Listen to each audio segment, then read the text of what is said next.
সব আশার বাণীর মধ্যে সবচেয়ে বড় আশার বাণী আগামীতে আগামী কিছুক্ষণের মধ্যে আমরা মিষ্টি মুখ করতে যাচ্ছি।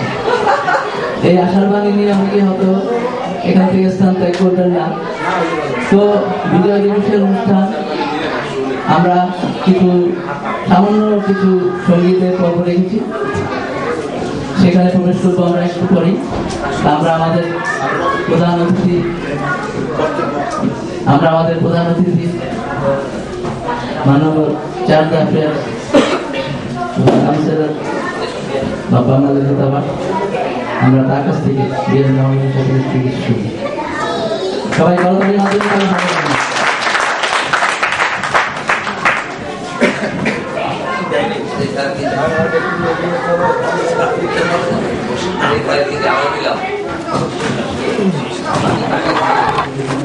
শুভ সন্ধ্যা এবং সকলকে বিজয় দিবসের লাল গোলাপ শুভেচ্ছা।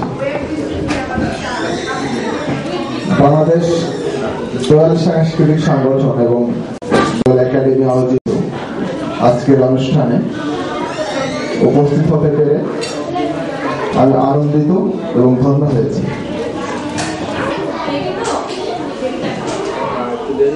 বাংলাদেশ দোয়াল একাডেমি এবং এই দোয়াল সাংস্কৃতিক সংগঠনের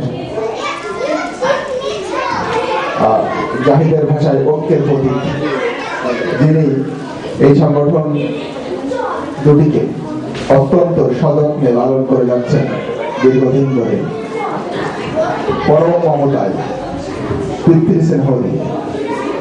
তিনি হচ্ছেন আমাদের সবার প্রিয় জনাব ফারুক হোসেন। আমরা গ্রিসের ইতিহাসে ফারুক হোসেনের নাম স্বর্ণাক্ষরে লেখা থাকবে। আমরা ফারুক হোসেনকে অভিনন্দন। ফারুক হোসেনের জন্ম না হলে গ্রিসে বাংলাদেশ কমিউনিটিতে বাঙালি সাংস্কৃতিক চর্চা হয়তো বিলুপ্ত হয়ে যেত। তার সাথে আছে আমাদের অত্যন্ত নিবেদিত প্রাণ শিক্ষক এবং দোয়াল একাডেমির আমরা তাকে প্রধান বলি জনাব কবি। তিনি একজন বিশিষ্ট কবিও। একজন কবি বলেছিলেন,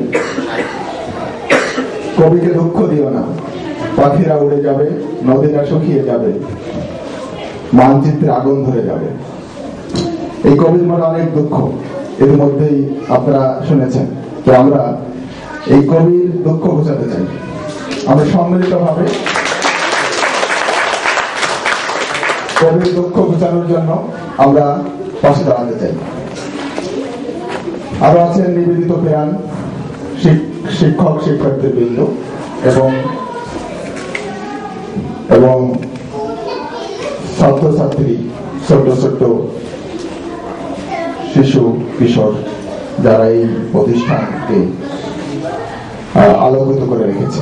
সকলকে বিজয় দিবসের অভিনন্দন এবং শুভেচ্ছা।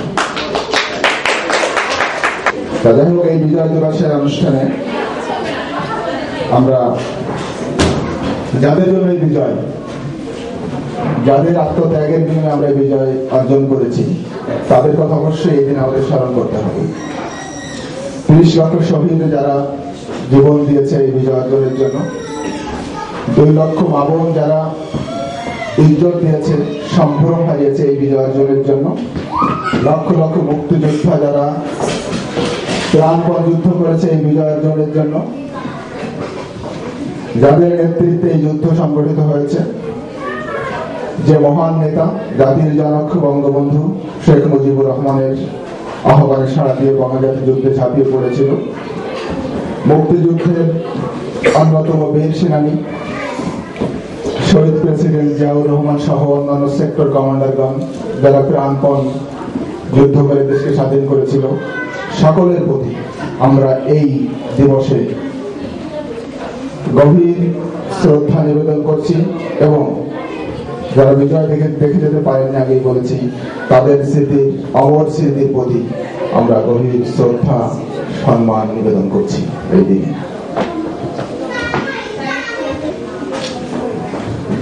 বাংলাদেশ স্বাধীন হওয়ার পরে জাতির জনক স্বপ্ন দেখেছিলেন বাংলাদেশ হবে সুইজারল্যান্ড। সেই স্বপ্ন বাস্তবায়িত হয়নি। সেই স্বপ্ন বাস্তবায়নের প্রক্রিয়া যখন শুরু হয় তখনই ঘাতকের বুলেটে ঝাঁঝরা হয় জাতির জনকের বক্ষ। সেই স্বপ্ন তিনি আমাদের উপরে দিয়ে গেছেন, বাস্তবায়নের দায়িত্ব। তার পতাকা জাতির হাতে তুলে দিয়ে গেছেন। তোমার পতাকা জানে দাও, তারে বহিবারে দাও শক্তি। তোমার সেবার মহান দুঃখ, তারে সহিবারে দাও ভক্তি। সেই পতাকা আমাদের হাতে তুলে দিয়ে গেছেন। আমরা সেই জাতির জনকের স্বপ্ন